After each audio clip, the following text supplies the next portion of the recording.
Sa mga nagtatanong pala kung saang bansa ako, nasa South Korea pala ako at magdadalawang taon na ako dito. Isa ito sa ginagawa namin dito sa kumpanya, mga kaburnoks. Nag-a-assemble ng, ewan ko kung frame ba to ng bintana. Katapos nito i-assemble, lalagyan pa to ng sapatos, tapos ibabalot namin sa silopin at ipasok sa karton. Marami pa mga product namin, mga kaburnoks. Ipapakita ko sa inyo kung mayroon akong bakante. Ito, naka video lang tayo saglit dahil patapos na po yung oras. 5 PM lang kami mag out dito, wala kaming overtime, kaya maaga kaming makalabas dito, mga kaburnoks. Pag summer, alas 8 na ng gabi pero maliwalas pa. Pag winter naman, alas 5 madilim na. At sa mga gustong pumunta dito, mga kaburnoks, huwag kayong mag-alala. This coming Saturday, magla-live ako para mapag-usapan natin ng maayos. Kasi kung pupunta ka dito as a factory worker na mag-abroad, kailangan may proseso kasi sila dito, mga kaburnoks. Kailangan natin mag-aral ng Korean language para makapag-exam. Government to government process pala ang ano nila dito para makapagtrabaho ka bilang isang factory worker.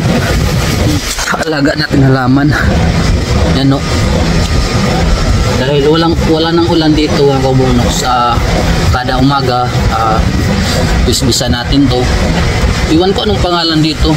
Sabi ng madam namin, ano to, alam nyo yung sa sangyup na lagay yung karne, hindi ko alam kung anong pangalan nito. Ayan.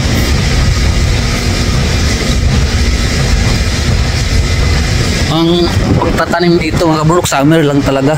Mga gulay, yung mga ingredients like bombay, ahos, yung mga bawang. Ayan. Ito. Sa mga gustong mag-abroad, mga kaburnoks, kahit saang bansa, basta mag-ipon lang po tayo. Wag lang tayo gastos ng gastos, no? Dahil mahirap talaga pag may pagbansa ka. Tapos pag uwi mo, yan, wala kang makikita. Sayang yung oras dahil dayo lang tayo dito sa ibang bansa, mga kaburnoks. Kumbaga, isa tayo sa pinalad na makapag-abroad. At yun, kailangan natin mag-ipon para pag-uwi natin mayroon tayong makikita, no? Sobrang lamig, mga kaburnoks, dahil ang lakas ng hangin. So hanggang dito na lang siguro yung vlog natin, mga kaburnoks, no? Salamat sa inyong sulit na suporta. God bless, mga kaburnoks. Sabi yun, nainginig na yung kamay ko. Lamig ng hangin. Bye bye.